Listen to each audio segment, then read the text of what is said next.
Alright, we're just checking, going live here. Just checking the audio once again. Just having some issues, technical difficulties. Alright, we're just checking, going live here. Just checking the audio once again. Just having some issues, technical difficulties. Alright, we're just checking, going live here. Just checking the audio once again. Just having some issues, technical difficulties. Alright, we're just checking, going live here. Just checking the audio once again. Just having some issues, technical difficulties. Alright, we're just checking, going live here. Just checking the audio once again. Just having some issues, technical difficulties. Alright, I guess this is just gonna have to do.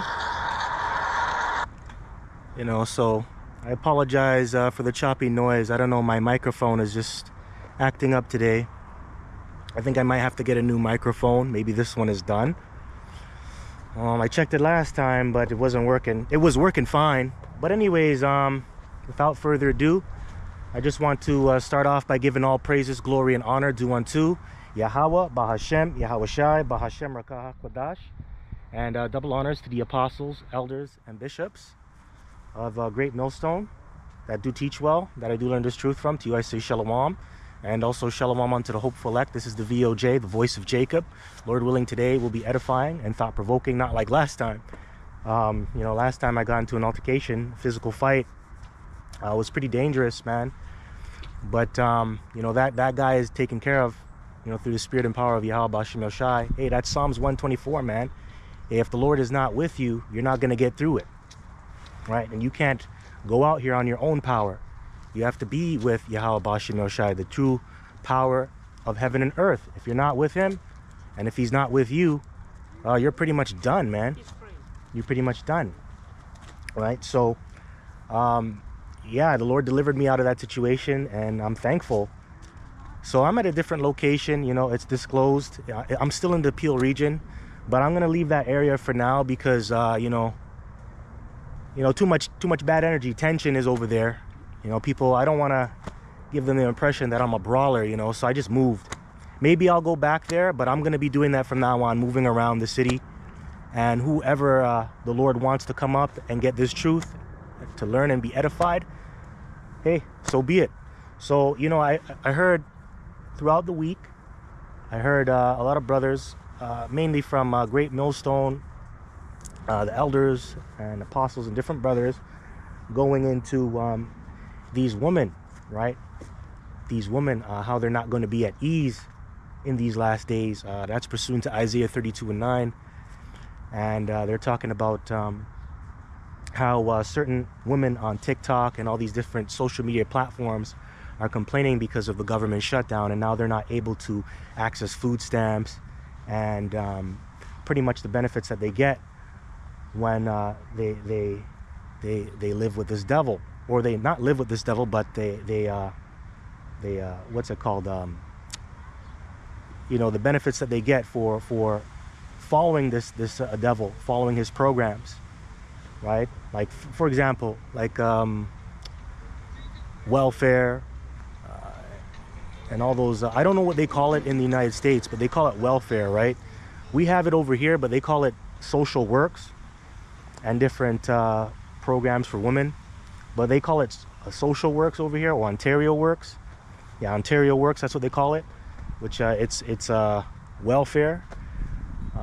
But yeah, all that stuff is leaving you women, and now you're just out there for yourself. Now you're fending for yourself, and now you realize that you need a man to help you, a stable man, that is, because this government, starting with Esau Edom, he told you that you didn't need a man because all you did was rely on him for everything.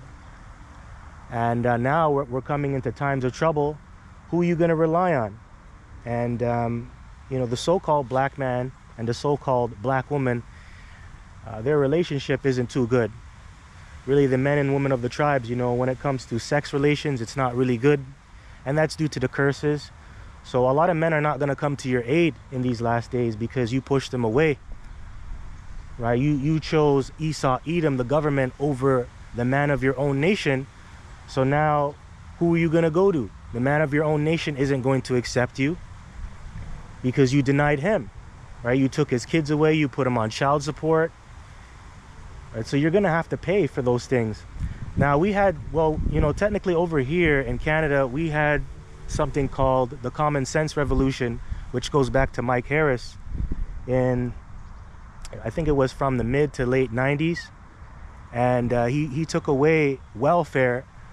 Well, he changed welfare. He didn't really take it away, but he changed it. He modified it.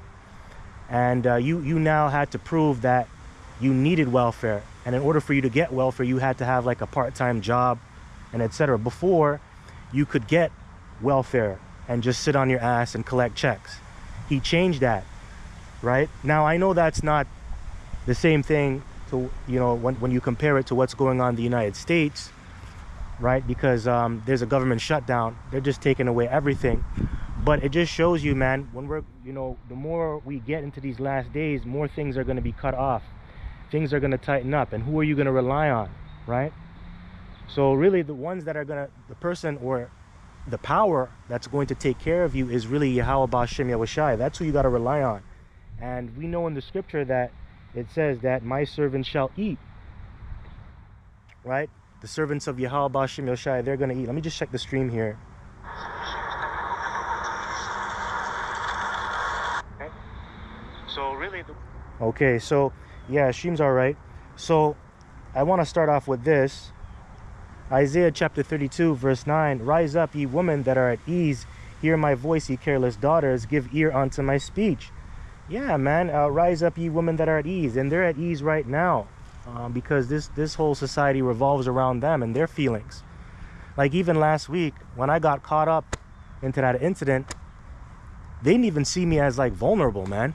You know, you had about 10 to 12 police officers show up, and they were looking at me like I was a suspect. You know, because, well, one, because that guy was fucked up. But it tells me, man, you know, the police, they're not really here to work for you. They're here to work for really the elites, obviously, and Edomites. But it's really for Edomites, the elites, children, and women. You know, you men that are out here that are strong and able-bodied, they don't see you as vulnerable. They're not really, you know, they're more reluctant to really help you out. They don't give a shit. So this whole society revolves around women. You know, you can tell. That's why they name these cities what? They call it a metropolis, because it's really for these women. You got all these shopping malls, these shopping centers, nail salons. You know, it all caters to the woman's need, because that's what these women like to do. They like to go out there and shop. And it makes sense because they have the jobs and they got the money. So what are they going to do? They're going to buy more. You see, if it were up to men, we wouldn't have done that. You know, we're not going to go to shopping malls. The only reason why you see a man in the store buying clothes is really because he wants to get some box, right? Other than that, you know, he's a flaming flamingo, right? You don't care about that shit, because you know how we get up. You know, when we wake up, all we got to do is just brush our teeth, comb our hair a little bit, look in the mirror for like maybe a minute or two, and then we're out the door. These women spend like 20 minutes looking in the mirror. So men don't give a shit about that, okay? So this place caters to the woman. The woman, you could see it. You know, a woman loves convenience. She loves comfort, right?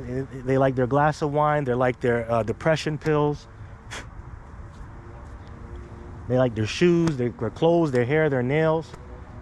This place is done, man. This place is very effeminate. But anyways, it says, rise up, ye women that are at ease, hear my voice, ye careless daughter, give ear unto my speech. Yeah, and who's the voice of the Lord? The prophets. The prophets, they're out there on the highways and hedges and on YouTube, the different social media platforms, talking on behalf of Yahweh B'Shem Yahushai, man. And they're spewing that fire. And that's why we're out here. We're out here, we're telling you, we're the voice of Yahweh B'Shem Yahushai. And what are we telling you women right now? That there's going to be a time of trouble that you have never experienced before. You know, the time of comfort and getting what you want, shopping till you drop, ladies night out, hot girl summer, right? Ladies free, come on into the club free. Yay, that's all about to change, and it's about to end too. And you know, you have a lot of men right now in this day and age, they're not going to the clubs, and they're not buying. You know, a lot of these clubs are shutting down because a lot of you women are just showing up and you ain't buying nothing. You know, right? Because, you know, when men go to the club, they're gonna buy you a drink so they can take you home and pop you, right? So come on, man. Hey, this place is finished. This place is finished. Hey, you know what it's gonna be like, man? I'm going into the severe worst case scenario. Think about the movie The Road that came out back in 2009. It was an apocalyptic movie with a man and his son traveling the road in America. You know, this is post the destruction, nuclear destruction. That's when the nukes hit, and him and his son had to survive. But in the very beginning of the movie, his wife, he originally was with his wife, and his wife got weak, said, I can't make it, man. If we go out there, I'm gonna get raped. And then she just gave up the ghost, man. I think she killed herself, and then she became someone's food, man. You know, hey, that's what happened, man.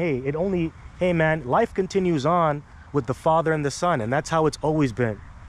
Because men are survivors, men are warriors. Women are not natural warriors, man. You got some women that are strong out here, don't get me wrong, they can fuck you up, but come on, man.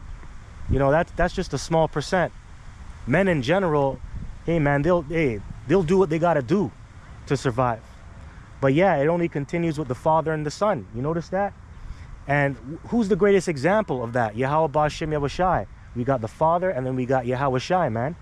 And that's why we're able to live on as a nation too. I'm just gonna say that, because through Yahushai we got the victory. Through Yahushai's struggle, you know, him catching hell, dying on the cross, doing all these miracles and great works, we're able to come out here right now and also get the kingdom in the future. You know, that didn't happen by the spirit of a woman or the power of a woman. That was the power of a man, man. Okay? Which was backed by Yahweh Ba'Shem Yahushai. You know what I mean? So, hey, it starts with the father and the son. And that's how you build a nation, man. Right? So, hey, you know, a lot of men aren't going to care in these last days for your box when all hell breaks loose. Really, you're going to be a liability. You're going to be a problem. Hey, man, you know how hard it is to survive with a woman in the wilderness, man? You know how hard that is, man? First of all, you know, she's not physically strong, right? And then also she has her monthly. So she's going to attract all types of animals and bears, wolves, and all that shit. That isn't easy, man. So you're like, fuck, why am I with this woman, man? I got to fight for her. I got to protect her. When she don't even give a shit about me, man. Fuck that. So let's get this. This is Isaiah 32:10. Many days and years shall ye be troubled, ye careless woman. Yeah, you're very careless, man. You just walk on about, gad abroad. And you know the scripture says, give not liberty to a woman to gather abroad, right? That's in the Apocrypha. And that's what you're doing right now through the liberty, through this feminist society. You're able to just walk around, talk shit to men, dress all provocative. You can be licentious if you want, right? You can blow 20 dicks in one day, and then there's no consequences or repercussions for that. And then on top of that, you can spread diseases, man. Because a lot of you women are carriers, man. A lot of you women got AIDS, HIV, syphilis, nasty. You go up in a woman and then now you're burnt. If you don't use a condom, then you're gonna get burnt. What the fuck? You know, so that shows how careless these women are. You know, and they're hosts, man, for all types of diseases. And you gotta watch who you sleep with too. And then on top of that, man, you got this whole LGBTQ situation where you have men turning into women now. That shows you how fucked up this place is too. To the point where men want to become women so they can get things easier in life. It's true, man. Look at these males that have transitioned to female. Look what they do. They go into women's sports and they just dominate. And then they get all these trophies and awards, man. But that shows you what spirit the earth is in. You know, that's a perverse spirit. It's an effeminate and weak spirit, a sodomite spirit.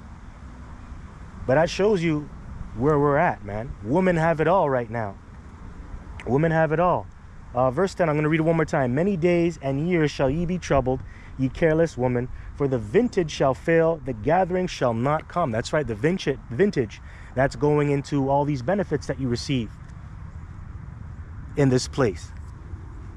You know, that goes into child support, food stamps, welfare, what else? Alimony, right? Yeah, all those things, all these little benefits. All these little benefits that you get just for having a box or a vagina, you know? And you know what? You don't really gotta work hard. A lot of you don't gotta work hard. You can have like 10 kids and then just sit at home and collect checks. You have 9 kids with 8 baby daddies, man. And you're just sitting at home collecting checks. And then you're feeding the kids garbage, chicken nuggets and hot dogs and shit. And then the kids grow up and they're all dysfunctional, man. You know why? Because there's not a stable father. And you men are stupid, man. A lot of you men too. You're not in order. How you gonna dag out a woman that had multiple kids already, multiple bodies attached to her already? Now, you know, everybody's situation is different. We know that. You know, this place is fucked up. We're in hell. But man, if you're, you know, if you were in your right mind, you wouldn't have done that. You know, you're bugged out. That's fucked. That is messed up. So it says, for the vintage shall fail, the gathering shall not come. Tremble, ye women that are at ease. Be troubled, you careless ones. Strip you and make you bare, and gird sackcloth upon your loins. Yeah, that's right. You know, gird sackcloth upon your loins. You know what sackcloth is? It's a potato sack. Potato sacks, you know, rags. And then you're covered in dirt. You know, that's what you put on to show that you're mourning and you're sorry to the Most High. You go and pray in sackcloth, man. And that's what you're going to be doing in these last days. You're not going to be wearing any Prada, Gucci, Dapper Dan, all the things that you wear, right? You're not going to be wearing those things. Yeah, you're not going to be wearing those things because you're not going to be at ease. You know, you go to these stores and you get your shavers, your tweezers and stuff to pluck out your leg hairs. And your beards. You know, these women, you know, they're all dolled up right now, but if they stop dolling themselves up, they'll look like shit. All the makeup and mascara that they wear. Yeah. So that's why it says, tremble, ye women that are at ease, be troubled, ye careless ones, strip you and make you bare, and gird sackcloth upon your loins. Yeah, man. Yeah, man. That's why when you know, she puts on her makeup, she look good. Then when she goes to bed, you know, and then, you know, her makeup is on her pillow and she gets up, you look at her, who the fuck are you? Right? Hey, and that shows you makeup is witchcraft, man. That's witchcraft. You know, it's like, and that shows, man, like these women are psychos too. Maniacs, man. You're putting on a disguise when you go out, man. That's not even really you. Holy shit, man. Hey, women are great actors, man. Hey, they make good CIA agents too. Holy crap. Putting on makeup, putting on fake eyelashes and shit. She takes that off. You're like, who? Holy shit, I don't even recognize you, man. Hey, man, but in that day, man, everybody's gonna see you for who you truly really are, man. A fraud, a phony, a weakling, and a piece of shit. A lot of you women. All right? So verse 12, they shall lament for the teats, for the pleasant fields, for the fruitful vine. Upon the land of my people shall come up thorns and briars, yea, upon all the houses of joy in the joyous city. Yeah. Now let me get, let's get Isaiah. Because they trust in Egypt, man. And they trust in oppression. When you should have just trusted in Yahweh B'Shem Yahushai. So we're going to switch it up a bit now. This is, actually, you know what? Let me get another preset, man. Let's go into the Apocrypha. Because I quoted this earlier today.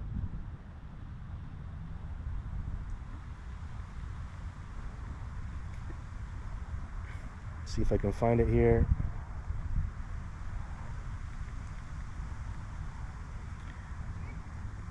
This is Ecclesiasticus chapter 25. Verse 19. All wickedness is but little to the wickedness of woman. Yeah, and when you get these benefits, you're very wicked. Right? You destroy the nuclear family. All because you just want to check. You kick the husband out the home, then your kids grow up without a dad or a father. And you know what, I'll be honest, you know, some of these men that you have in your life, they ain't shit, really. They're not really right. Because you got some of them that are just like I said, not right. Maybe they're selling drugs. Maybe they're caught up with the law all the time, and you can't rely on them. But a lot of these women, they're just on these programs just because they're wicked, you know, and they're lazy, right? Excuse me. All wickedness is but little to the wickedness of a woman. Let the portion of a sinner fall upon her. That's right. And what's the portion of a sinner? You getting judged and receiving all these plagues. And that's what you're about to do. It's okay. You can pass on. It's okay. Don't worry. Sorry about that. No, don't worry. Come on through. Right? It says, all the wickedness is but little to the wickedness of a woman. Let the portion of a sinner fall upon her. Yeah, and like I said, you know, what is sin? Sin is transgression of the law. And that's what these women are doing. They break the law, statutes, and commandments. They don't care about Yahweh Bashem Yoshai. They don't care about their family. They don't care about their nation. Right? So yeah, you're gonna receive these plagues. And there's a lot of you women out here, because a lot of women outnumber men. So a lot of women are gonna die, man. Hey, that's pursuant to Ezekiel 9:4 on down. Talks about the Lord sending the angels to slay the people in the nation of Israel, and you know, it states young women, old women, little kids, but it mentioned women a lot more. I think it mentioned it twice, you know. So a lot of you women are gonna get judged in these last days.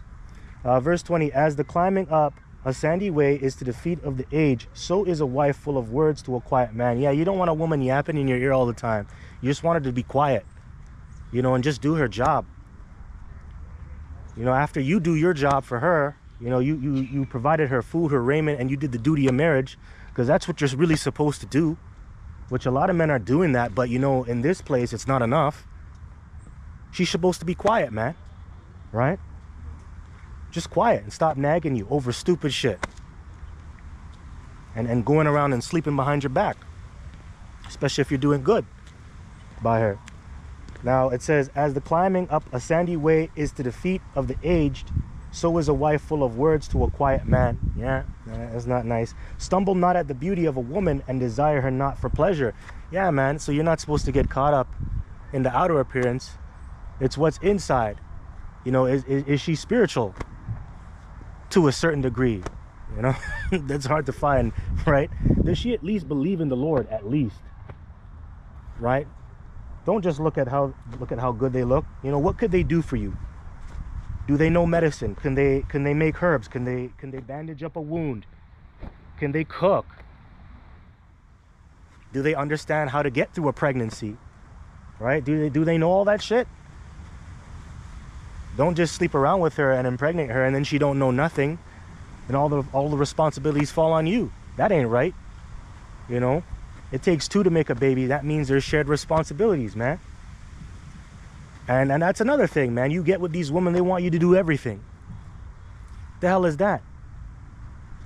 What the hell is that, man? And that's why a lot of men are going their own way. They don't care about dating. They don't care. Because we're at the last days, man, and the Lord, he is getting tighter and tighter and tighter with things. And that spirit is on the people as well. You know? So it says here, verse 22, a woman, if she maintain her husband, is full of anger, impudence, and much reproach. A wicked woman abateth the courage, maketh an heavy countenance, and a wounded heart. A woman that will not comfort her husband in distress maketh weak hands and feeble knees. Yeah, they don't back you up. You know, they don't back you up. They're always bringing you down. You know, that's not, you know, that is not very, very healthy. You know, that's not a healthy relationship, and that doesn't make you feel good as a man. You know, that doesn't make you feel good. You know, other brothers go through things too with their women, you know, nagging them, putting all these weird responsibilities on them when they don't do anything. They don't take on their share of what's going on in the household.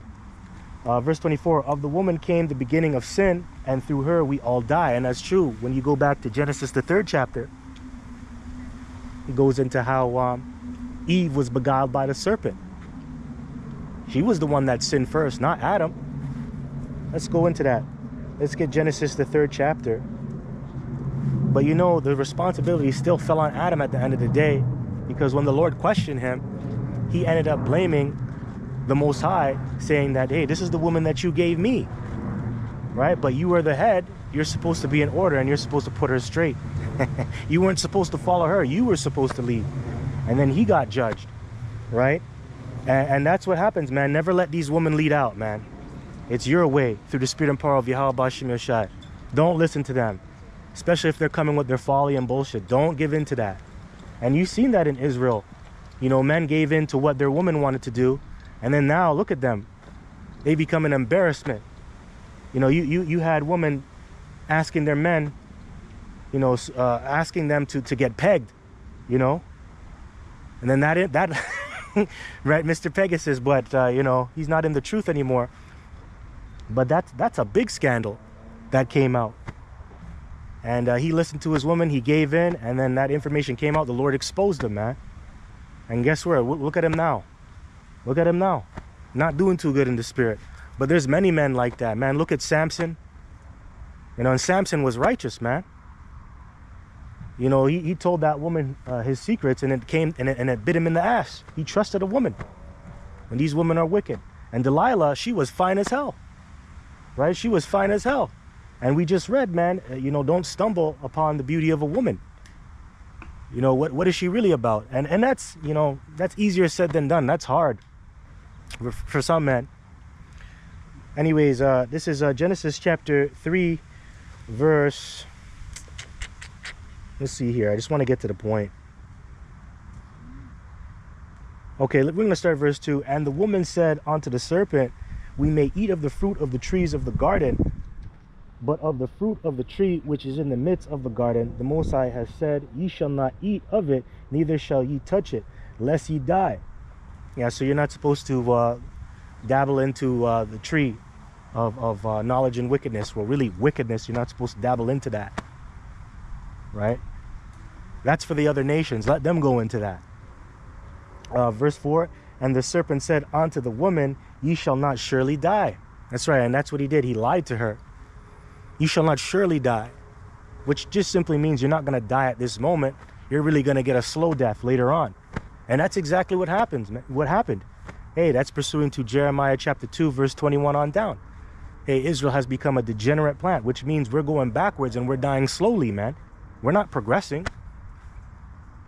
You know, and that all started going back into the garden with Adam and Eve, man.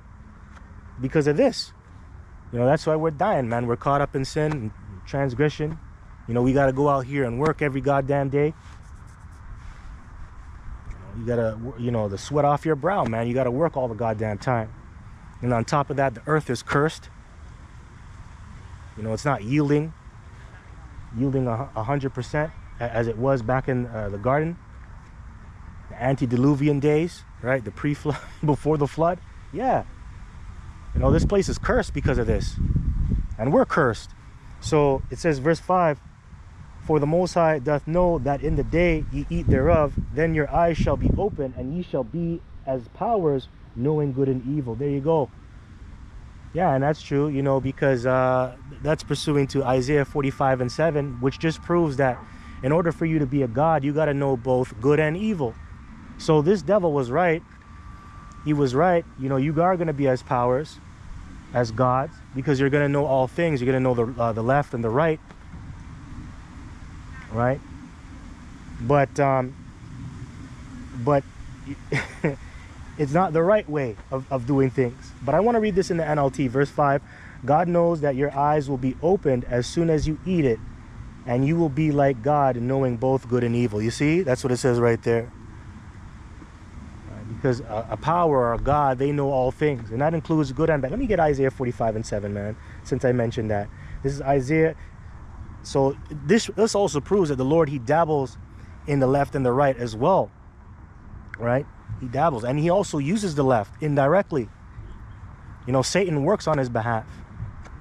And yes, the Lord does create evils on the planet, man. Right? But this was to teach us how not to be. Because in the kingdom, man, yes, we're going to know good and evil, but we're going to be righteous. We're not going to be wicked. Right? So the Lord is just teaching us now how to appreciate righteousness. And what we're going through right now is preparing us to be gods in the future. And that starts with the fulfillment of the second covenant, pursuing to Hebrews 8 chapter, man. You know, we're going to have the law, statutes, and commandments written in our inward parts. Okay? So we're going to be perfect. You know, the law, statutes, commandments in our minds. Hey, being righteous is going to be like breathing, man. Second nature. You're not going to have to think about it. It's not like you're going to have to open up the Bible. Okay, did I break this law? Oh, today's a Shabbat. Oh, I forgot that today was a Shabbat. I didn't do the Shabbat ceremony. Yo, it's not going to be like that in the kingdom. And when we get powers and when we become godly, man. It's just going to be instantaneous. You know? So, let's get Isaiah 45 and 7. It says, I form the light and create darkness. I make peace and create evil. I, Yahweh, do all these things. You see that? So the Lord does all these things. He creates both good and evil. He creates peace, right? He does all these things, man. So he works in the left and the right, man. And that's why the serpent said the words that he said to Eve. Let's go back here. So let's read verse 5 again. Genesis 3 and 5, NLT. God knows that your eyes will be open as soon as you eat it, and you will be like the Most High, knowing both good and evil. And that reminds me of Romans the 8th chapter. I think that's Romans 8 and 20. How the creature was subject to vanity, which represents Adam, and also it represents us. You know, we're subject to vanity, man. We're subject to wickedness, even though we don't want to do it. And there's always a constant war and struggle between the spirit and the flesh. And that's what we're going through right now. Hold on, let me get that. Romans the 8th chapter.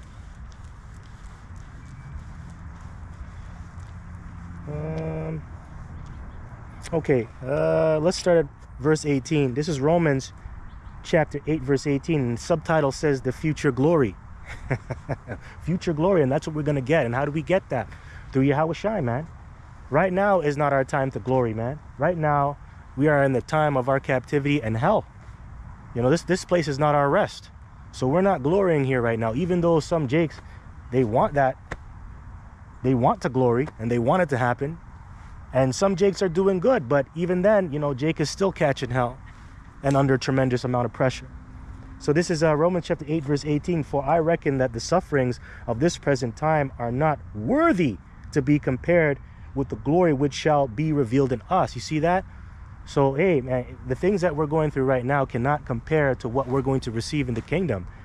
You know, that includes all the cars, the clothes, the money, the riches, everything that you've acquired in this life with the talent and discipline that you have or had, right?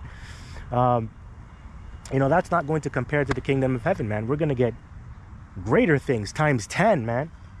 You know? But we got to work for it, right? We got to work for it. So it says here, for the earnest expectation of the creature waiteth for the manifestation of the sons of the Most High. For the creature was made subject to vanity, not willingly, but by reason of him who has subjected the same in hope, because the creature itself also shall be delivered from the bondage of corruption into the glorious liberty of the children of the Most High. You see that? So let's read that in the NLT, verse 20. Against it will all creation was subjected to the Most High's curse, but with eager hope. The creation looks forward to the day when it will join the Most High's children in glorious freedom from death and decay. And that's what's going to happen in the kingdom, man. We're never going to die. It's going to be everlasting, man. Daniel 7:18. Revelation the 20th chapter. Right? You know? Like I said, man, you know, when we get beamed up into those ships, you know, our bodies are going to be changed. We're going to be changed, you know, as a twinkling of the eye.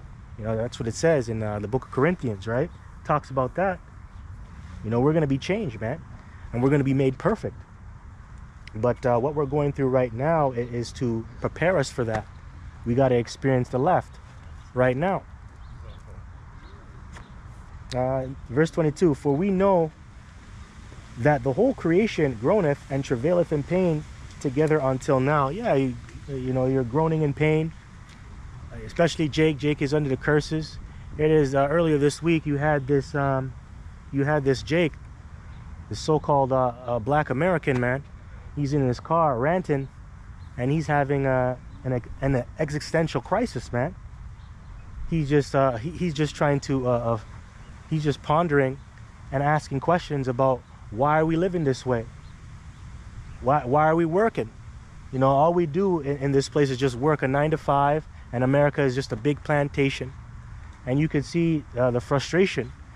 It's really spiritual frustration, because he knows something's wrong in his spirit, but he don't know what to do about it, right? So everybody on this planet is groaning, man. They're tired, they're upset, they're fatigued. But hey, that's only temporary, man. We're gonna get better things in the kingdom. You know, what we see now isn't going to compare to what we're going to get. So verse 23, and not only they, but ourselves also, which have the first fruits of the Spirit, even we ourselves groan within ourselves, waiting for the adoption, to wit, the redemption of our body. Yeah, that's true. And we were adopted, you know, going back into Galatians, the 4th chapter. You know, we were brought back in because at one point, you know, the Lord, he disowned us, man. And it's because of Yahweh Shai. That's why we're able to get back in the fold. Let me see if I can find that. Galatians 4. Let's get Galatians chapter 4, verse 1. And by the way, for us to get the kingdom, you have to know Yahweh Shai. Right? And you have to call upon that name, and you have to accept him as your mediator. Okay? You can't just get to the kingdom by going through the Heavenly Father. The Heavenly Father ain't dealing with us, man. He's only dealing with us through his Son. So it says here, Galatians 4:1, sonship in Yahweh Shai. Now I say that the heir, as long as he is a child, differeth nothing from a servant, though he be Lord of all. You know, first and foremost, that started with the Lord himself, and also that trickles on down to us, because Yahweh Shai had to work for everything that he had or has right now. He has to, you know. That's why the scripture says the servant is not greater than his Lord. Just saying. Okay. Now I'll read it again. Now I say that the heir, as long as he is a child, differeth nothing from a servant, though he be Lord of all, but is under tutors and governors until the time appointed of the Father. And you're supposed to have teachers too when you come into this truth as well. You're supposed to be taught. And that means you're going to have elders teaching you this word. Or spiritual fathers, really. You know, because an elder is like a father, a bishop, you know, is like a father too. Yeah, you got to have fruit as well. All right, so it says here, but is under tutors and governors until the appointed time of the Father. Yeah, so you have to be chaperoned for a period of time, and you got to be molded, and you got to develop so you can get that position and you can get that inheritance, right? So because you're being groomed to be a king, so you got to be taught, man. You can't just be given a kingdom and then you don't know what you're doing, and then you're not disciplined. Come on, man, you got to be disciplined. So verse 3, it says, even so we, when we were children, were in bondage under the elements of the world. And I'm gonna read that in the NLT. It says, and that's the way it was with us before Yahweh Shai came. We were like children. We were slaves to the basic principles. I'm sorry, that just distracted me, man. I was flying around these ladybugs, man. There's a lot of ladybugs around here. Let me read it again. And it says, and that's the way it was with us before Yahweh Shai came. We were like children. We were slaves to the basic spiritual principles of this world. Yeah, that's true. That's true, man. And that starts with you being in the flesh too. You know, caught up in the flesh in this world. Not easy. Fighting the flesh, you know, fighting the carnal things. Yeah, you know, that comes with the pride of life, you know, you going off and things of that nature. Verse 4, but when the fullness of the time was come, the Most High sent forth his Son, made of a woman under the law. Right? So the Lord now gave us Yahweh Shai. Okay. And you can go back into that, Yahweh's birth and things of that nature. Right? Which there's no such thing as immaculate conception. You know, Yahushua came into this world like everybody else. Just for the record. That's another topic or another breakdown. So it says, verse 5, to redeem them that were under the law, that we might receive the adoption of sons. And that's what took place. You know, that's, excuse me, all these flies, man, telling me, I don't know, all of a sudden, all these bugs, ladybugs. But it says, we might receive the adoption of sons. Exactly. And that's exactly what took place when Yahushua, he died on the cross. He died on the cross. You know, it says the veil was split in two. You know, that opened us up to the Holy of Holies, you know, in the Spirit. That's why we're able to get the mysteries and the full understanding of the scriptures, man. Right? But, yeah. That's all through Yahushua. The reason why we got back into the fold is because Yahushua died for us. He shed his blood, and that's why we have he's our mediator. So we are connected to the Heavenly Father only by Yahushua. So verse 6, it says, and because ye are sons, the Most High has sent forth the Spirit of the Son into your hearts, crying, Abba, Father. Yeah, and that's true. Now who helps? Now who helps bring that into? Well, people are actually swimming in that. That lake is polluted, man. Damn, it's nasty. That's crazy. But who helps with that? The prophets do. Because Yahushua is not here right now. So who do we have? We have the prophets, the men of the Lord who are out there on the highways and byways. Hey, that's why when you go into, what's it called? Malachi, the 4th chapter, talks about Elijah coming back and bringing the children's hearts back to the Father, right? And that's done through Yahushua, man, because Yahushua is the comforter. He is the whole volume of the book. You know, he aids us out here when it comes to bringing out the scriptures and the truth. Now it says here, verse 7, wherefore thou art no more a servant, but a son. And if a son, then an heir of the Most High through Hamashiach Yahushua. Yeah, so we're really joint heirs. You know, in the kingdom, we're no longer going to be just servants. We're going to be heirs, you know, and rulers, right? So I'm going to read that in NLT. Now you are no longer a slave, but the Most High's own child. And since you are his child, the Most High has made you his heir. And that's why we are called Yasha'Allah. Jacob, he got the name changed to Israel. What does Israel mean? He is the prince of the power. Yeah, and that's going to actually happen, man. We're going to be princes, kings, priests, overseers on this earth. That's promised to us, man. You know, a good chapter to read is Revelation, the 21st chapter, man. Talking about the kingdom of heaven and how beautiful it's going to be. Revelation 21 verse 3 says, my tabernacle begins with men, right? So we're going to be priests, we're going to be kings, right? And that's exactly what's going to happen. That's going to manifest. You know, that's what's going to manifest. Let me see here. Kings. Oops. Let me see here if I can find that. Let me see if I can find it here. Here we go. This is Revelation chapter 1, verse. We're gonna start from verse 5, and it says, and from Hamashiach Yahushua, who is the faithful witness and the first begotten of the dead, and the prince of the kings of the earth, unto him that loved us and washed us from our sins in his own blood, and hath made us kings and priests unto the Most High and his Father. To him be glory and dominion forever and ever. Amen. You see, so it was through Yahushua. That's why we're able to become kings and priests. Right? And that's going to happen, man. That's going to happen, man. Hey, that's how we're going to be ruling and living in the kingdom of heaven. But we got to work for it, right? We got to work for it. You can't just walk around with hands in your pockets for the time being. The scripture says, occupy till I come. And it's not hard to occupy. All you got to do is worship the Lord and just be obedient. Hey, that's why Samuel told King Saul, obedience is better than sacrifice. So it's not about just giving up a sacrifice, giving up things. It's about you being obedient, you trusting the Lord and showing your faith, man. Anyways, this is Revelation chapter 2. Let's go here all the way at the very bottom. Because I said we got to work for it, right? And this is the words of our Lord. He was telling us that. This is Revelation chapter 2, verse 25.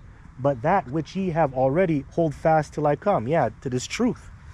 To the knowledge, wisdom, and understanding of the scriptures, you know, which encompasses the name of Yahweh Bashim El Shai. You got to hold that. Hey, man, you got to fight to keep the word, the truth. You do. Hey, man, you might have to fight for your life. People are going to come up against you, and you might have to give a beatdown, a spiritual beatdown, man. And you know, that's not how you're supposed to do it all the time. That's very rare. Shouldn't happen all the time. But you may have to do that. You're going to have to fight for your life. Okay? Because people don't like it when you come out here and you're doing the work. They hate that shit. Whether they want to take you seriously or not, man. You got to fight. You got to fight for Yahweh Bashim Yoshai and this word. Right? You're a soldier, man. A spiritual soldier. Now it says, verse 26, and he that overcometh and keepeth my works unto the end, to him will I give power over the nations. You see that? So it's not about just you being talented, man. Because, you know, your talent can only get you so far. And, you know, this nation is full of talented people. You Israelite men and women, you're very talented. But you're not disciplined. You lack discipline. Hey, if you want real power, man, you can't just rely on your talent, let alone maintaining that power and keeping it. You can't just rely on talent. You got to have discipline. And that's what a lot of our people lack, man. Discipline. You know, they're disciplined to be wicked, but when it comes to being righteous, they fall short, man. A majority of our people, 2/3 specifically. But if you want real power, your talent isn't going to be able to really get it and maintain it. You need that discipline, man. Why do you think, I'm going to just use these people in the world, you know, that have obtained a corruptible crown, like these athletes. You know, they had to have discipline to be a pro. Like these professional basketball players, like Michael Jordan, that man has discipline. He doesn't just have talent, he has discipline. Always in the gym. Even Kobe, man, 666 workouts every goddamn day. That's how you gotta be. That's why he's #1. That's why they're champions. Discipline. So if you wanna get the kingdom, if you wanna be a champion, if you wanna become a god, you gotta show discipline, man. A lot of our people are fucking lazy too. Goddamn lazy, hands in their pocket, knuckle dragging, eating Cheetos and shit. Can't stand lazy ass niggas, man. Can't stand that shit. Anyway, man, I don't want to get emotional. So let's read it again. This is Revelation chapter 2, verse 26. And he that overcometh and keepeth my works unto the end, to him will I give power over the nations. And he shall rule them with a rod of iron, as the vessels of a potter shall they be broken to shivers, even as I received of my Father. Yeah, man. So that's what you're going to get if you overcome. And you work now, you're going to inherit the nations. You're going to have a rod of iron in your hand, and you're going to break these nations down, meaning, you know, you're going to judge them and perform executive orders, man. But before that, you got to work. You got to put in the work. You got to put in the hours. You got to put in the time, man. You got to catch hell. You got to be afflicted for righteousness' sake, just like our Lord. All right? You got to go through bullshit. How you going to learn? How you going to grow? Right? So, verse 28, it says, and I will give him the morning star. He that hath an ear, let him hear what the Spirit saith unto the churches. Yeah, man. Yeah. So, we were back in, Romans? Or Galatians, right? 4, right? 4 and...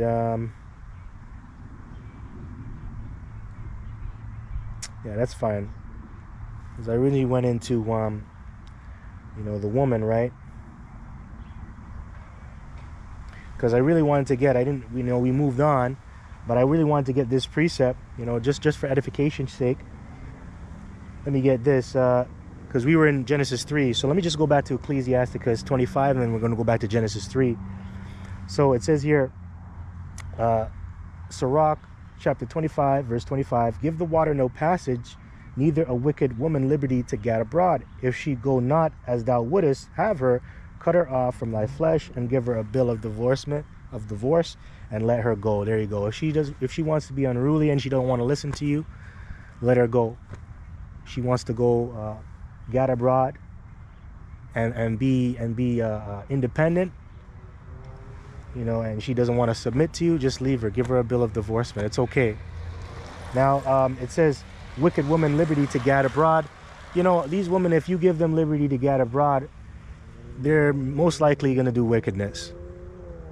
Right? You have all these young women walking the streets, and what are they up to? No good.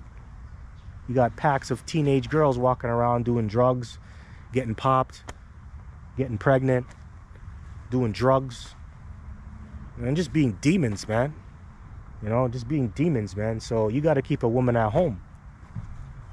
Hey, man, that's why they had chastity belts back then.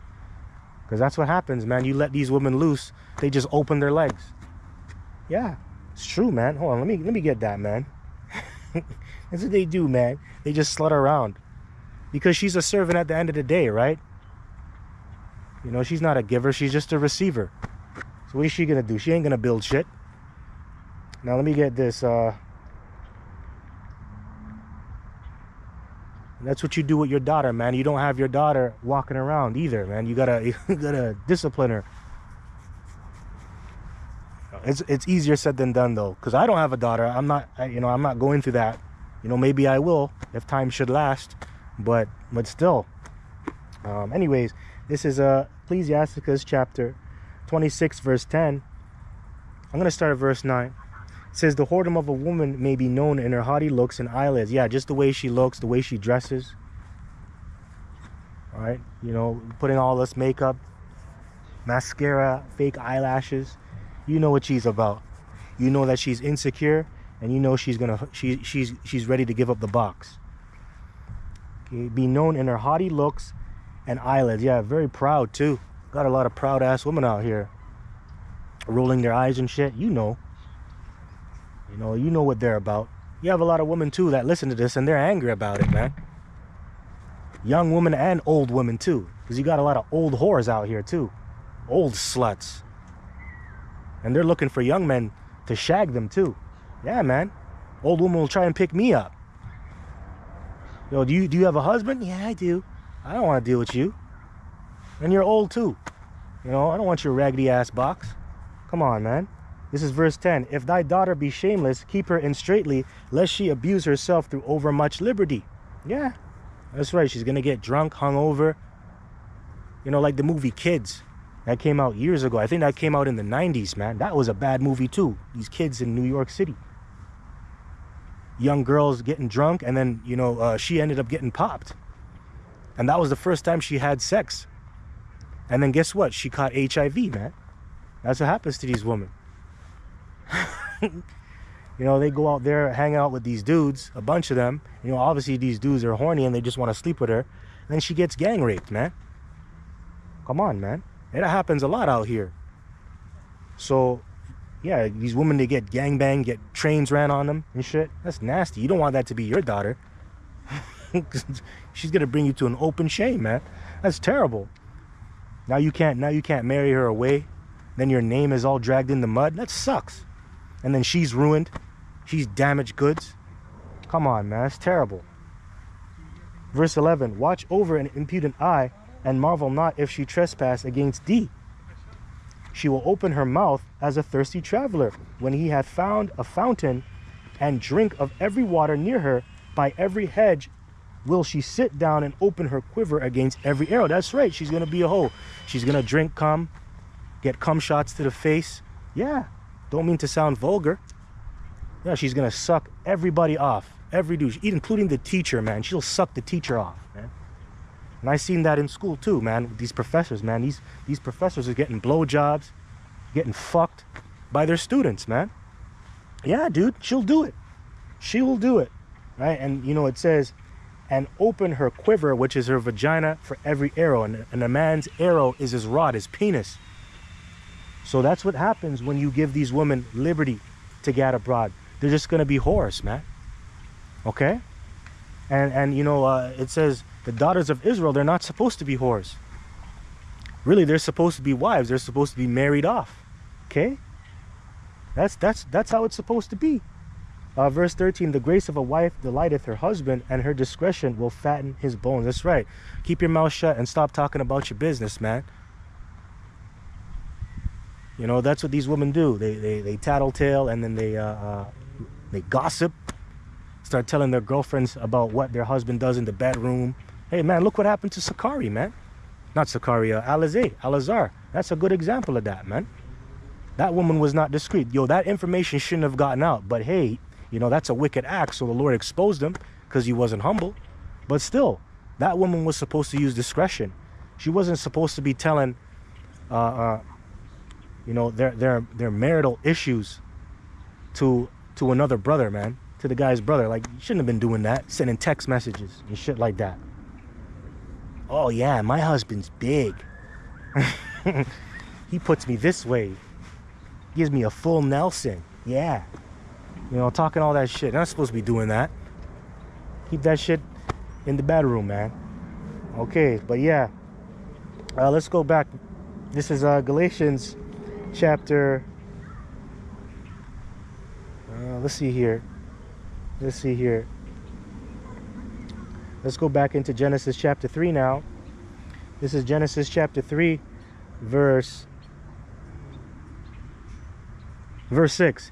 And when the woman saw that the tree was good for food, and that it was pleasant to the eyes, and a tree to be desired to make one wise, she took off the fruit thereof, and did eat, and gave also unto her husband with her, and he did eat.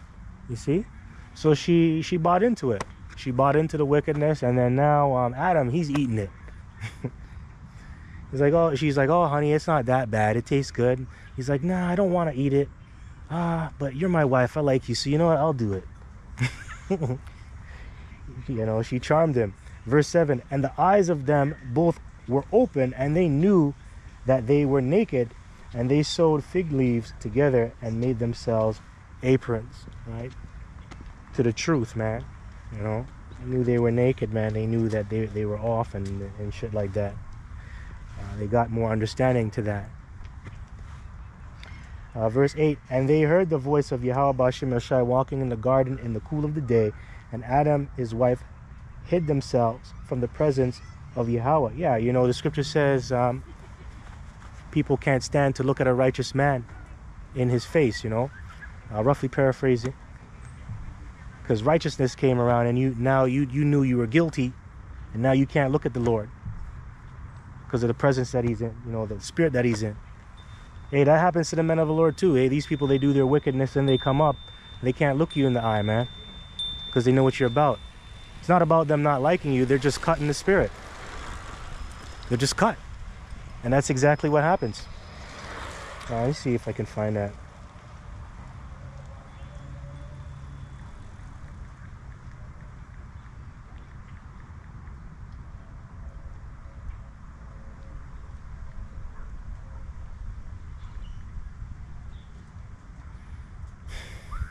Give me 1 second here.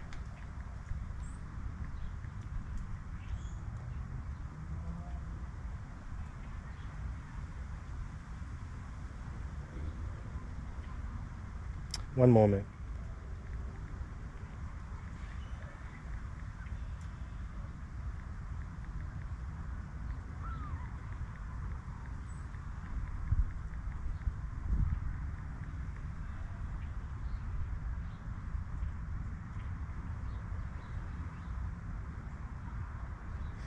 Let's see if I can find it here, man. Let's see here.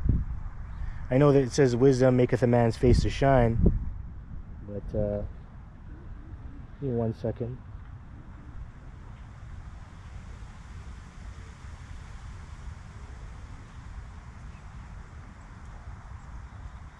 I think that's in Proverbs. One moment.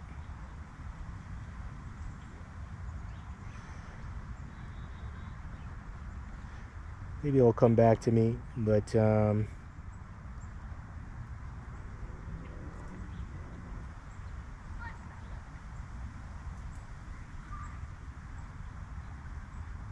okay.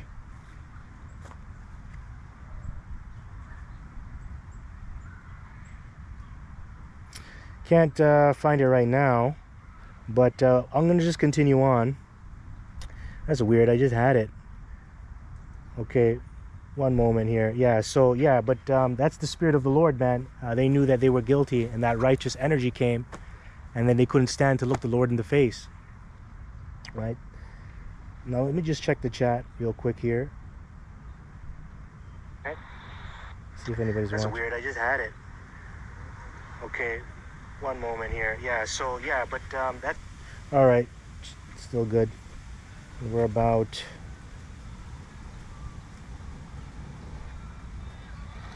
Okay, we're about an hour in.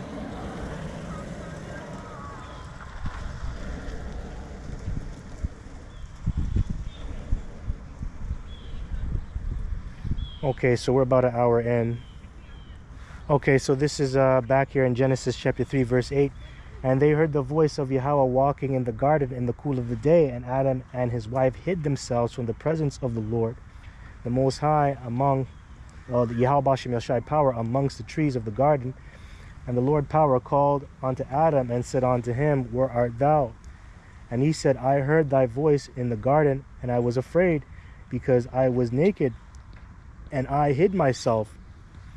And he said, Who told thee that thou wast naked? Hast thou eaten of the tree whereof I commanded thee that thou shouldest not eat? And the woman said, and the man said, The woman whom thou gavest to be with me, she gave me the tree, and I did eat. And Yahweh said unto this woman, What is this that thou hast done? And the woman said, The serpent beguiled me, and I did eat. You see? So, he pretty much blamed the Lord for giving him that woman. He didn't take accountability. He blamed the woman and he blamed the Lord. Oh, this is the woman you gave me. It's not my fault. But this is a good example of how you're supposed to lead out no matter what in righteousness. You can't have the woman lead, because it will lead to your ruin and her ruin as well. So yeah, so let's go into Isaiah chapter 30. This is Isaiah chapter 30, verse 1. Woe to the rebellious children, saith Yahweh, that take counsel, but not of me, and that cover with a covering, but not of my spirit, that they may add sin to sin. Yeah, the rebellious children is talking about, you Israelites, man. You Israelites are rebellious. And what is rebellion? Rebellion is as the sin of witchcraft. So that's a majority of our people out here. They're a bunch of witches and warlocks. They're not following the law, statutes, and commandments. They're going into the ways of the heathen. So by default, that makes you rebellious. So woe, that represents destruction. That's what's going to come your way. Destruction, death. That's what's going to happen. That take counsel, but not of me, and that cover with a covering, but not of my spirit, that they may add sin to sin. Yeah, that's what it is. You just add sin onto sin. Romans 6:23 says the wages of sin is death. The more you sin, the more charges and the more sins that you do. Then you just get into a deficit, you get into debt. It's terrible, man. So verse 2, that walk to go down into Egypt, and have not asked at my mouth to strengthen themselves in the strength of Pharaoh, and to trust in the shadow of Egypt. Yeah, and we are in modern day Egypt again. This is Egypt all over again. Revelation 11:8. This is spiritually called Sodom and Egypt. Hey, what happened in ancient Egypt? We were subject to hard labor, and that that made Jake bitter. That made Jake not want to follow the Lord, and that's exactly what's playing out in modern day Egypt again. America, North America, because you're subject to taxes, payments. Hell, at one point you had our ancestors, they were put into hardcore slavery. And by the way, you're still a slave. It's through these different contracts that you're given by the government. Like going into your SIN number, social insurance number. Yeah, that's what it is.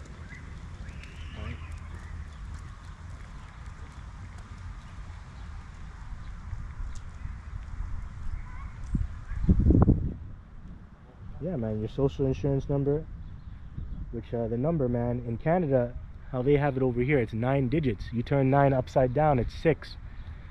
The number of a man, right? So, hey, that's going into wickedness. Because S-I-N means sin, right? Transgress the law. Right? You didn't want to work for Yahweh Shem El Shai. Now you got to work for the man, the devil. Right? Because we had it real easy as Israelites, man. Real easy. Everything was given to us, but then we trusted in the arm of flesh and we got carnal. And then now look at us. We're destroyed. But yes, we are in modern day Egypt. And Jake, man, they make covenant. They have made a covenant with death. They have made all types of agreements and pacts and treaties with Esau Edom to live a better life in this place. Right? So they're strong in Egypt. So it says, that walk to go down into Egypt and have not asked at my mouth to strengthen themselves in the strength of Pharaoh and to trust in the shadow of Egypt. Yeah, part of the shadow of Egypt is going into the system. The MOTB system. The beast system. Really the beast system and the MOTB comes with it, which is the mark of the beast. And that's that chip, man, spoken of in Revelation, the 13th chapter. Jake is putting trust into that right now. You're going to have a lot of 2/3. They're going to go along with Esau Edom's plans, which is the beast system. And who's in charge of the beast? America, man. They sit on it. They control it. And the beast comes in the form of NATO and the EU. Okay, so it says, verse 3, therefore shall the strength of Pharaoh be your shame, and the trust in the shadow of Egypt your confusion. Yeah, because in Isaiah the 24th chapter, it says the city of confusion will be broken down. Right? Yeah, it's going to be broken down by destruction, chaos, civil unrest, financial collapse, the missiles, Yahweh Shai coming back and destroying this place, man. When all hell breaks loose, Egypt is not going to have any answers for you. Egypt is not going to be able to support you. So who are you going to rely on in that day? Verse 3 or verse 4, it says, for his princes were at Zon, and his ambassadors came to Hanes. They were all ashamed of a people that could not profit them, nor be in help nor profit, but a shame and also a reproach. Okay? Yeah, and verse 5 in the NLT says, all who trust in him will be ashamed. He will not help you. Instead, he will disgrace you. That's right. The powers that be in Egypt are going to turn against you, even though you made a contract and a covenant with them. So that includes your presidents, the different bankers. Right? You put trust in the system, they're going to kill you, man. They're going to get rid of you. Thank you. And really, their kingdom of heaven, their version, I'm talking about the elites, their kingdom of heaven does not really include you. Okay, you're supposed to be at the very bottom. In fact, they want to kill you and get rid of you. So verse 6, it says, the burden of the beast of the south into the land of trouble and anguish, from whence come the young and the old lion, the viper and the fiery flying serpent. They will carry their riches upon the shoulders of young asses, and their treasure upon the bunches of camels, to a people that shall not profit. Yeah, man. And it says here, for the Egyptians shall help in vain, and to no purpose. Therefore have I cried concerning this, their strength is to sit still. Yeah, Egypt's promises are worthless, man.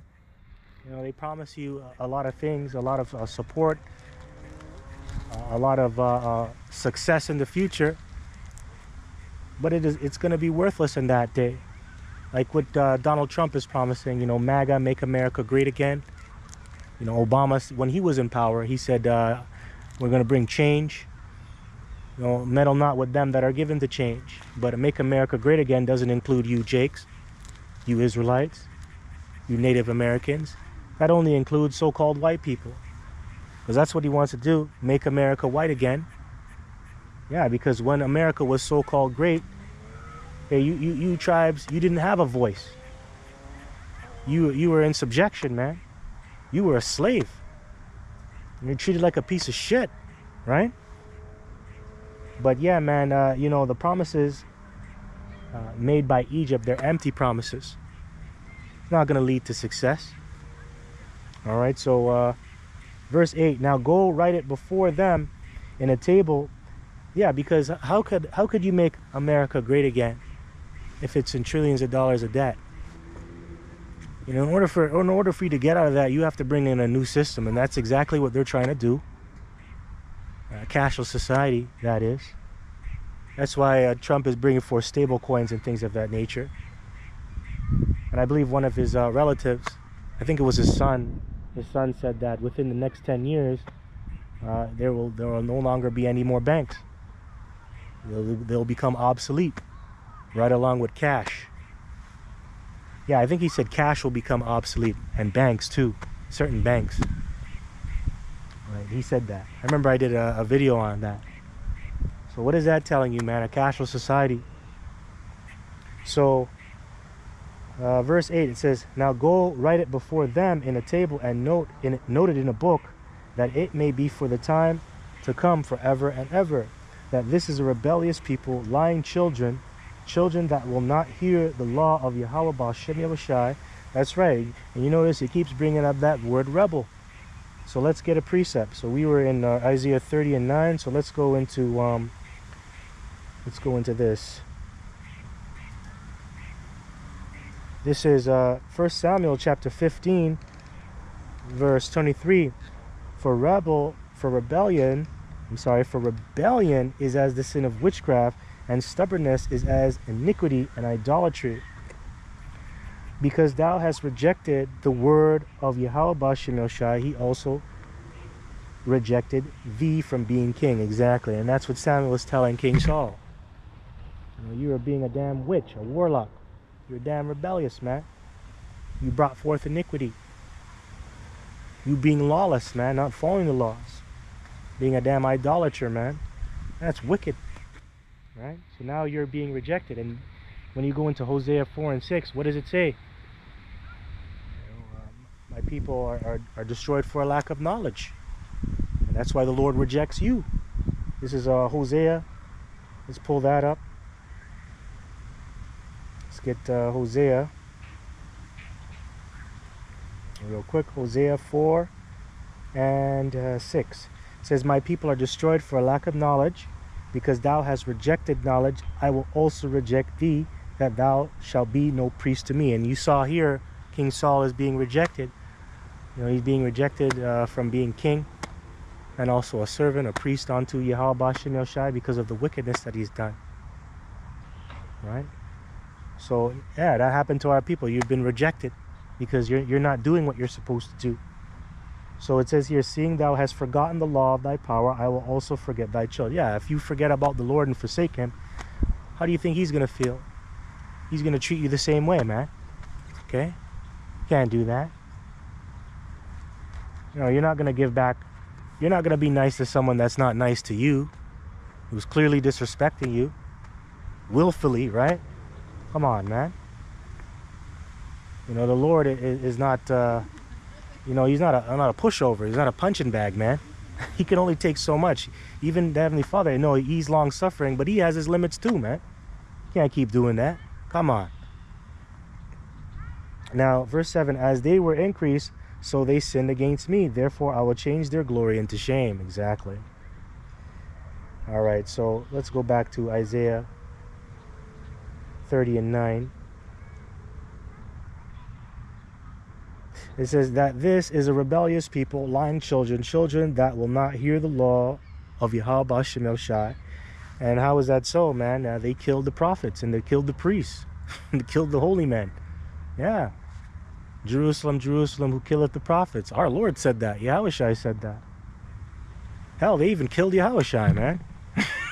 That's messed up. That's fucked up, man. You killed the #1 prophet, too. Yo, Israel's wicked, man. But that's our people, man. That's our people. Verse 10, which say to the seers, see not. Yeah, the seers are the prophets. And they tell them not to see. When you know, you benefit from that. They're telling you things before it happens. They're giving you a warning before you get destroyed, man. And then you're telling the prophet not to see, which really you're telling the Lord not to deal with you. That's what you're doing, really. You're not rejecting the prophet. You're rejecting Yahweh, Ba'ashem Yahushai.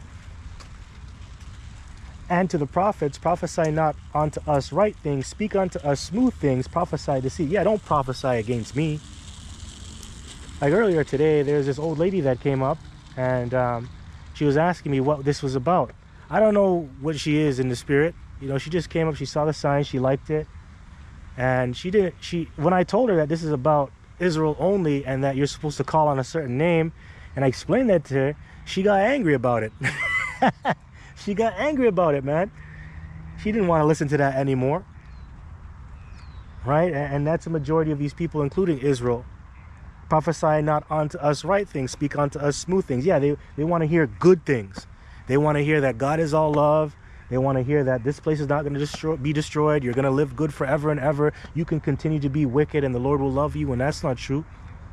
The Lord hates the sinner. Okay? Come on, man. But yeah, that's our people. You know, prophesy unto us good things. What are you doing for the community? Are you building up soup kitchens? Are you doing this? Are you doing that? No, we're giving you charity right now by telling you the word to get right. What good is it if you feed the homeless if the homeless ain't doing the right thing?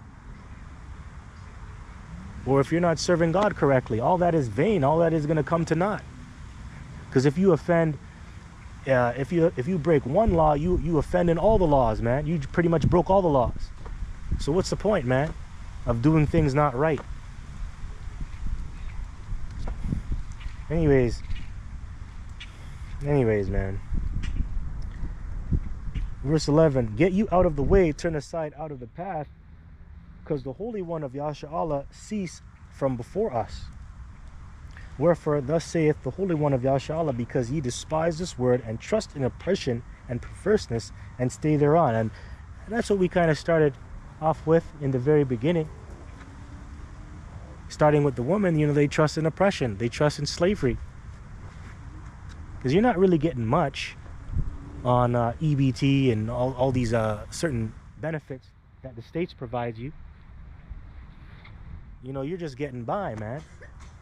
You're just getting by with those things. Those are rations, man. Those are provisions. You're not really thriving. You're just getting by, man. And you can only make so much. Yeah, man. That shit is set up really to keep you poor. It's really set up to destroy you. But our people, they trust in that. You know, you have the men of our nation, they trust in the dollar bill, money talks. When really, you know, we're not supposed to trust in money. The love of money is the root of all evil. Really, money is a defense. You need it to defend you, right? So that means you need it for your day-to-day life. But you're not supposed to put that on a pedestal. You have our men, they trust in that. And then guess what? What happens when you trust in your riches, man? You become perverse. And that leads to your destruction.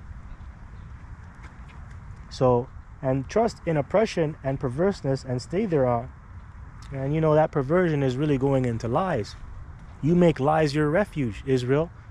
Here it is, you have the truth out here. We're telling you you are the Lord's chosen, and then you don't want to take heed to that. You want to believe in pseudoscience. You want to believe in Christianity. You want to believe in atheism. And that ain't gonna get you anywhere, man. You know, those are all lies. Hey, and you have the public fool system to thank for that, because you're not learning anything in school. What are they teaching you? They're teaching you pseudoscience. And they never teach you any history that goes back past the 1400s, man. So you're missing out on a lot of things, you Israelites. You're not being taught anything. But you trust in the lies that the so-called white man tells you. You know, when you go to school, you learn political science, right? They teach you about John Locke. You know, you read books like The Leviathan, Thomas Hobbes. Those are all fucking devils, man. When real politics, it didn't really start with the so-called white man. You know, it started with you Israelites and these other ancient nations, man, before them.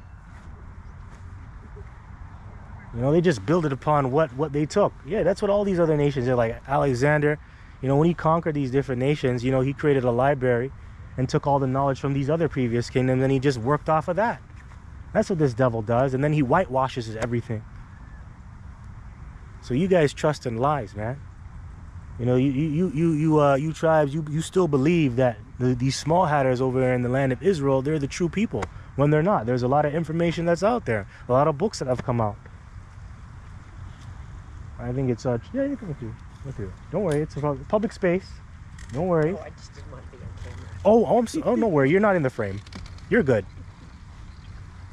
Yeah, so yeah, man. So that's what they trust in. They trust in the lies of the so-called white man. They don't want to read books. They don't want to travel. You know, and some of our people, man, they're not in the position to travel. They don't got it like that. But they don't want to open up their mind spiritually to what the Lord has to offer them. And so they trust in the lies. They trust in this devil to a T, man. That's all they know. Which shows, man, you're still a slave in the mind. A lot of you people out here. Jake especially. Verse 13, therefore this iniquity shall be to you as a breach ready to fall, swelling out in a high wall, whose breaking cometh suddenly at an instant. Yeah, that's true. Because through iniquity, what comes? Pride. Because it's when you start getting proud, that's when you start denying your maker, and then that's when you bring forth sin and iniquity. That's why the scripture says, pride goeth before destruction, and a haughty spirit before a fall. Yeah, and you people are about to fall real hard. You people that put trust in this world,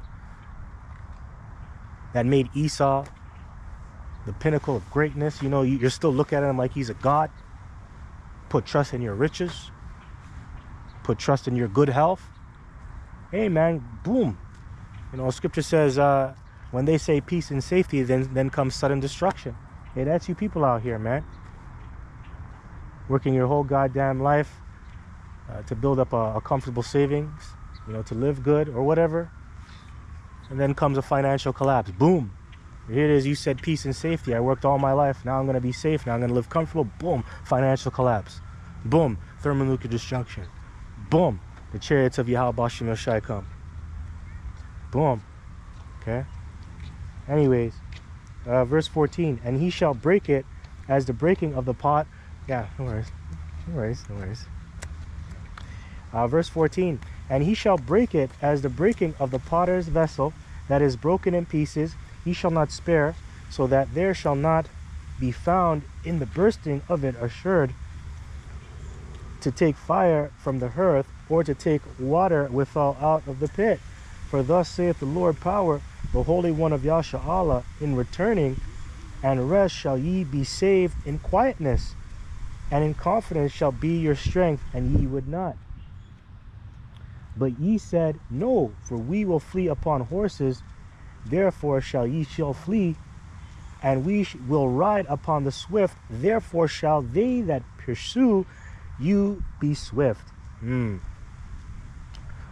1,000 shall flee at the rebuke of one, at the rebuke of 5 shall ye flee, till ye be left as a beacon upon the top of a mountain, and as an ensign on an hill. Yeah, man. So you know, you're not supposed to trust in this place, pretty much. That's all I really want to read from there. Pretty much brought out the point. Let me just see the time here, just see if the stream is still rolling. Okay, so we're 1 hour and 23 minutes in. Okay, let's check the stream now. Place, pretty much. That's all I really want to read from there. Okay, so let's go into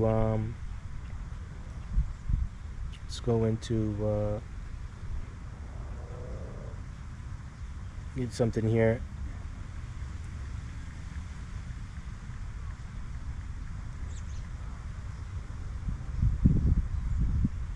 Let's get Isaiah 47. So it kind of ties into what we're going into right now. So this is Isaiah 47. Verse 1, it says, come down and sit in the dust, O virgin daughter of Babylon. Sit on the ground. There is no throne, O daughter of the Chaldeans, for thou shalt no more be called tender and delicate. Yeah, because there's a reason why it's called the virgin daughter of Babylon. This place has never been touched by war. You know, foreign powers have never come over here and destroyed this land like you had a foreign invasion. No, but that's going to happen in these last days. You're going to have these troops coming into this place, picking America apart. That's what's going to happen. Take the millstones and grind meal, uncover thy locks, make bare the leg, uncover the thigh, pass over the rivers. Thy nakedness shall be uncovered, yea, thy shame shall be seen. I will take vengeance, and I will not meet thee as a man. Yeah, you're going to be naked in those days. You're not going to be covered. You're not going to be protected. You're going to be exposed for who you truly are, which that's happening right now. Right? But the Lord is going to come back, and he's going to destroy this place and take you down, starting with the rulers, man. Okay, and that's why it says here, I will not meet thee as a man. Okay, the Lord is coming back with an angelic force. He's coming back as a power, a God, man. He's not coming back as a man, like how he came back thousands of years ago. You know, he was a little bit lower than the angels. No, he's coming back as a God, a power, man. Because that's what God means. God means power in the Hebrew. And that's something that you people haven't really seen before. Real power, right? Real power. That's why when you go into the Revelation, the 6th chapter, it talks about the white horse. Who's sitting on the white horse? Yahweh Shai, man, and he has a crown on his head. So that horse represents a chariot, and horse means power, man.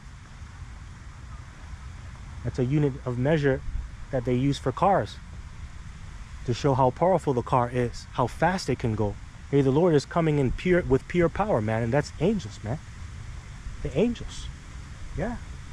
Hey, that's 2nd Ezra's what? The 13th chapter goes into that. Anyways, it says here, verse 4, as for our Redeemer, the Lord of armies is his name, the Holy One of Yasharallah. Yes, right, because the Lord is a man of war. And that's what he's coming back with, an army. Okay? And another word that you could use is Sabaoth. The Lord of armies, man. And by the way, the missiles, that's a part of the Lord's army too, because that's what's set up to destroy this place, America, and different parts of the world. Okay, but also that comes with the angels, man. That's Exodus what, chapter 15 verse 3. The Lord is a man of war. Yahweh is his name, and that's in reference to what happened in ancient Egypt, but that still applies now on how the Lord moves. So the Lord is not sitting up in the heavens eating cream cheese and putting his feet up, man. He's plotting, he's conquering, and doing great things. Things that you cannot comprehend or even fathom in your little vain little peanut brain, man. Because all a man is thinking about is just getting success, getting money, making a name for himself. What about becoming a god, man? What about speaking things into existence? Our power can do that. Can you do that? No, you can't do that, because you're limited. Okay, the Lord is macro, you're micro. A lot of you people don't think that, man. You people are caught up into your little bubble here, man. Okay, but your bubble's about to pop by all this destruction that's about to play out on the planet Earth. You simple peons walking up and down the street, snickering and smirking, man. The Lord's gonna judge you in these days. You're gonna see what power is when Yahweh Bashim Yoshai returns, man. Verse 5, sit thou silent and get dark. Get thee into darkness, O daughter of the Chaldeans, for thou shalt no more be called the Lady of Kingdoms. Yeah, that's right. You know, liberty, Statue of Liberty, which really, man, I'm thinking about that, which that was that statue was given to them by the French, and really it's a man in drag, man, when you go into the history. But the Lady of Kingdoms, man, hey, the whore that sitteth upon many waters, pursuing to Revelation, the 17th chapter. Yeah, you're no longer going to be called the Lady of Kingdoms, meaning that you're going to be the best country in the world. The world's hegemon, man, a hegemonic power, a hegemonic kingdom, right? You're no longer going to be that. Everybody wants to come to America to thrive and to become successful. This is the place where you can do whatever you want, right? You can be whoever you want. You have all these freedoms and liberties. Yeah, you're no longer going to be called that, man, because you're going to be destroyed. Yeah. Hey, that's why when you go into Revelation, the 17th chapter, it says the kings of the earth have committed fornication with the whore. That's a part of you being the Lady of Kingdoms, man. You know, you make other nations rich. Yeah. Just saying that. Now let me read verse 5 in the NLT. O beautiful Babylon, sit now in darkness and silence. Never again will you be known as the Queen of Kingdoms. Yeah. Queen means bitch. You know, when you spell it Quean, that really means bitch, a hussy.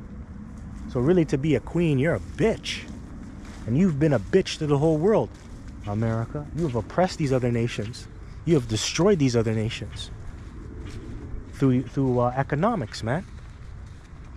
Your dollar being the world reserve currency. You have inflated that dollar and destroyed nations. You have bodied people because of that. Killed millions.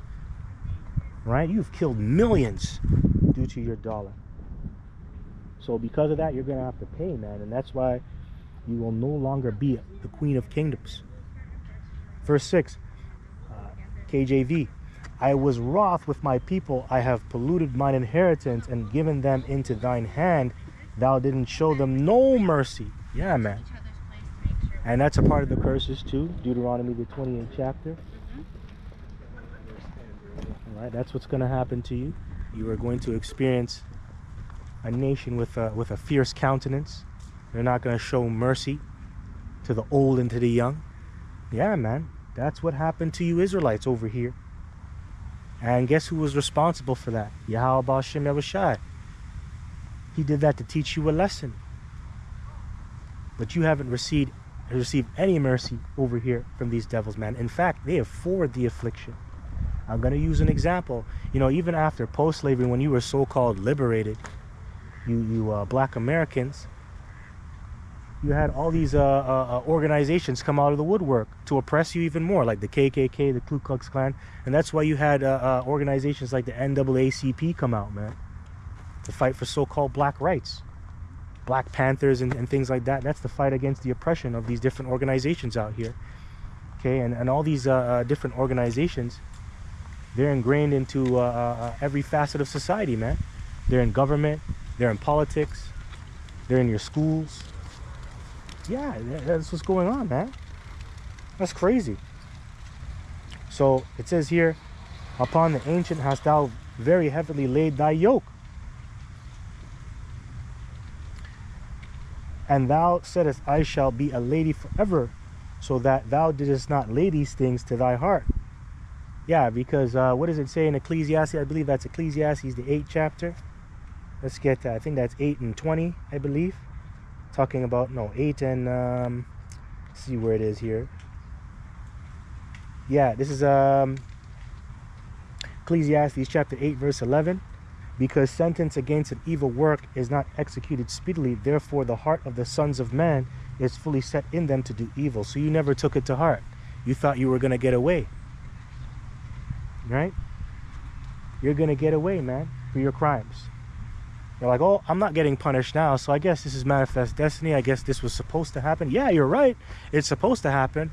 Hey, man, but you can't reap all this wickedness and kill innocent people and then expect to get away with it.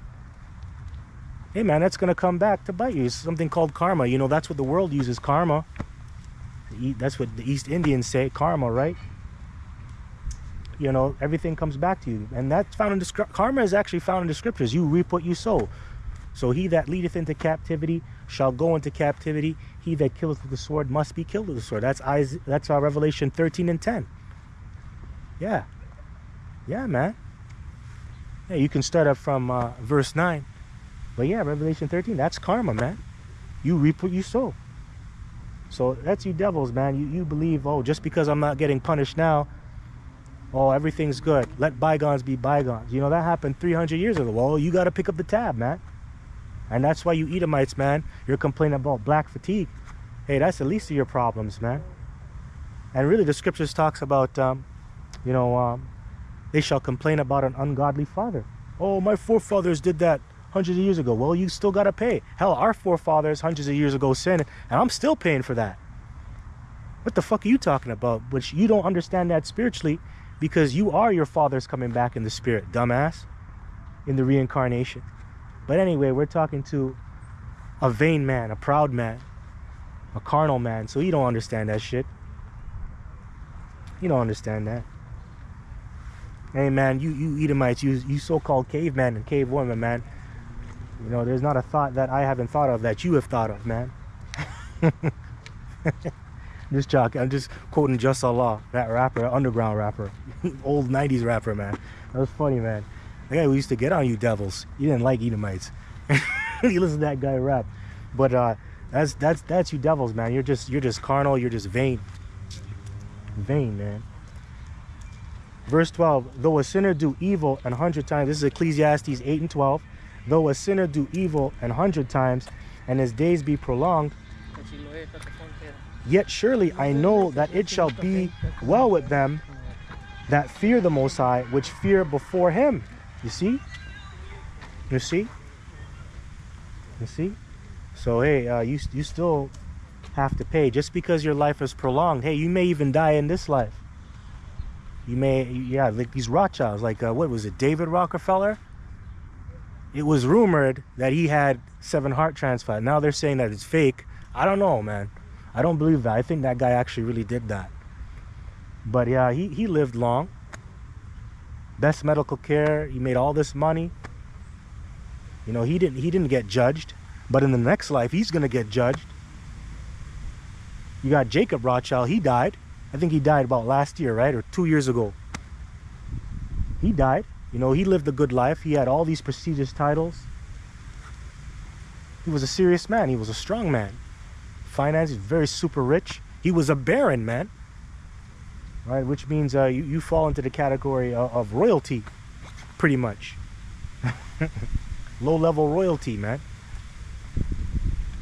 You know, he was able to point fingers, put his finger on the chest of, what's his name, King Charles. Yeah, he did all of that, man. A picture of it, too.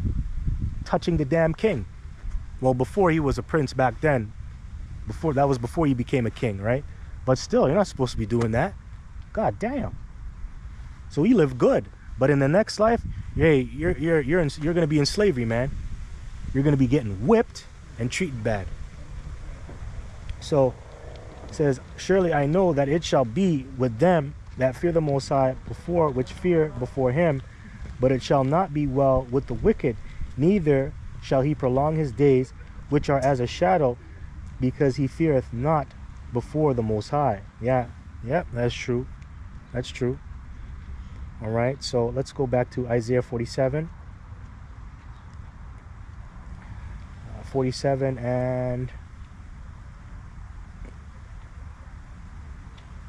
and 6. Actually, we're going to jump down to verse 7. This is Isaiah 47 verse 7. And thou saidst, I shall be a lady forever, so that thou didst not lay these things to thy heart, neither didst remember the latter end of it. Therefore hear now this, that thou art given to pleasures, that dwellest carelessly, that saith in thine heart, I am, and none else beside me. I shall not sit as a widow, neither shall I know the loss of children. And you believe that, man. That's Psalms 49:11. Their inward thoughts is that their houses shall continue forever. You believe you're going to go to infinity and beyond, and no trouble is going to come your way, like what Trump is saying. He said this earlier this week. He said that, hey, well, I'm going to stop World War III. World War III won't happen on my watch. Well, we'll see about that, because the scripture says when they say peace and safety, then comes sudden destruction. Because he's saying that he's going to bring you peace. I think that's going to be the total opposite. Okay? You know why? Because I'm coming from a biblical perspective. Yeah. Right? But they believe, man, in their mind that, hey, they're not going to go through troubles.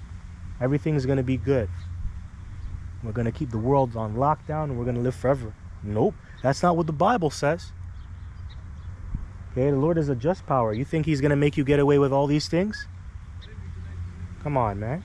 Verse 9, but these two things shall come to thee in a moment, in one day, the loss of children. See? One day. Yeah, and it reminds you of the scripture found in the book of Revelation, I believe. It says 1 hour shall this destruction take or happen. You know, and we use that, you know, that really goes along with the ICBMs on how they're able to travel from one continent to another in an hour or less, right? So it's only going to take 1 hour for this place to be destroyed. Real easy. Hey, the Lord can destroy this place in an instant. He can send the angels here right now and destroy this place. But the Lord just likes the conflict. He likes the fight. We already went into it earlier. Exodus 15:3. The Lord is a man of war, right? So he loves he loves it. Okay, and that's just to show his power, man. That's just what gods do. Okay, gods like to be worshipped, and that's Yahweh Bashem Yahushai's gift, not your gift, Esau Edom. Even though that's what you want, his gift is to be worshipped and praised, man. And we're set up to worship him and praise him. Yasha Allah, starting with the nation of Israel. Can't take that gift away from Yahweh Bashem Yahushai. How dare you? How dare you? So, the loss of children and widowhood, they shall come upon thee in their perfection. Yeah. Yeah, Habakkuk 2:3. For the vision is yet for an appointed time, though it tarry, wait for it. Everything's on schedule. Everything is on schedule. And everything, when it happens in its time, that's perfection in the sight of the Lord. That includes your destruction and your downfall. Okay? So the Lord is not late. The Lord is on time. Everything is as planned, as scheduled. A day to the Lord is 1,000 years, man. 1,000 years. Hey, the way that the Lord views time is totally different how we view time in this realm, the realm of men. Right? 1,000 years is a day to the Lord, man. That's just one day. It hasn't even been one full day of this devil ruling. It hasn't even been one full day yet. It's only been what? Maybe like half a day and change, man. Come on, man. So everything's running on time. Everything is scheduled. Everything is planned perfectly. Okay? That's your problem, Jake. You guys try to run ahead of Yahweh Bashem Yahushai, and that's why you get judged the way you do. Get fucked up. Running ahead, trying to make plans, trying to say that you're going to do this, when that's not what prophecy's about, man. And that's always been Israel's problem. Trying to upset the prophecies, man. That's why we read it earlier. Prophesy unto us smooth things. Prophesy unto us deceits. Always trying to move ahead of schedule. Always trying to move ahead of the Lord and being wicked, man. Come on, man. Now, it says, they shall come up. This is back in verse 9 now. It says, they shall come upon thee in their perfection for the multitude of thy sorceries and for the great abundance of thine enchantments. You see that? For thou hast trusted in thy wickedness. Thou hast said, none seeth me. Thy wisdom and thy knowledge it hath perverted thee. And thou hast said in thine heart, I am none. I am and none else beside me. Exactly. Yeah, you put trust in these devils, these demons that you worship. And you know, for the time being, you know, right now, you know, these demons, they're working with you on the left hand side. But one day they're gonna leave you, man. They're gonna leave you. I gotta get going, so I think I'm gonna leave. I'm gonna start closing up now. But yes, you've done a lot of witchcraft on this land, starting with your so-called founding fathers, because they are a bunch of Luciferians, and that has kept you in power. That has kept you on a high level. Hey man, you put a spell over these people. You know, that spell starts with the American dream. That's a spell, man. That's sorcery. That's witchcraft. A lot of people still believe in the American dream, believe it or not. Even though, you know, a lot of people now, that veil has been removed, you know, all the lies have been removed, but people still in the back of their mind think that, you know, America is going to be the place to be at. You know, it's still the place to be at. That's sorcery, man. You've pushed that narrative. Oh, come to America, American dream. Well, if you still believe in the American dream, you're dreaming. And that's real talk, because in order for you to live the American dream to the fullest, okay, to get the real full experience, I'm not talking about the partial American dream, right? You got to have at least $5 million in your bank account, man. Okay? If you want a home, a car, send your children to school, a pet, vacations, healthcare, savings, retirement, you need at least $5 million, man, to start off with. That's just to get the full experience, man, of the American dream. And not, you know, everybody doesn't got it like that, man. So that's sorcery, man, to believe that you can get the American dream in this day and age as an average guy, man, an average guy walking about the street, working a 9 to 5. bug outs, man. So that's that sorcery that this is going into. You know, that's a spell, man. Verse 10. For thou hast trusted in thy wickedness, thou hast said, none seeth me, thy wisdom and thy knowledge, it hath perverted thee, and thou hast said in thine heart, I am, and none else beside me. All right, so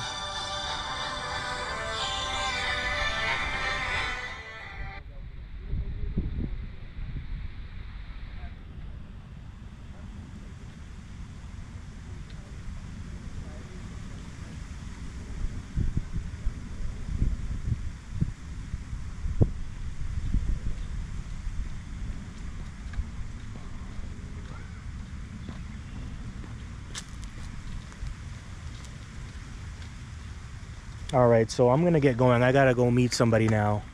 All right, so yeah, that's it. We're gonna close up. So I just want to give all praises, glory, and honor due unto Yahweh, Bahashem, Yahweh Shai, Bahashem Rakah HaKodash, and double honors to the apostles, elders, and bishops of GMS that I do learn this truth from. To you I say Shalom, and Shalom unto the hopeful elect. This is the VOJ, man, voice of Jacob. Lord willing, we're out here next week. Shalom.